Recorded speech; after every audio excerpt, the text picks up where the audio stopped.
আসসালামু আলাইকুম রহমতুল্লাহ। সম্মানিত দর্শক মণ্ডলী, এটা আমাদের গ্রামের সবুজ শ্যামল ধান ক্ষেতের মাঝ দিয়ে বেয়ে চলে একটি মেঠু পথ। আসলে এই পথগুলো দেখতে যেমনটা চমৎকার, যে কোনো ভাঙ্গা মন যদি এখানে আসে, এখানের এই কোমল বাতাস এবং সাথে সাথে সবুজ শ্যামল বৃক্ষ যে কোনো ভাঙ্গা মনকে চাঙ্গা করে দেওয়ার জন্য যথেষ্ট। জীবিকার তাগিদে হয়তো গ্রামে না থেকে শহরের পাড়ি জমাতে হয়, শহরে যেতে হয়। বাস্তবিক পক্ষে গ্রামের এই মেঠো পথগুলো প্রতিটা মানুষ খুব বেশি মিস করে। আমি যেমন মিস করি, আমার মনে হয় আপনারা প্রত্যেকেই এগুলোকে মিস করেন।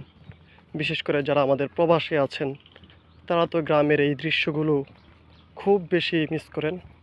দোয়া করি সকল প্রবাসীর জীবন নিরাপদ হোক, সকলের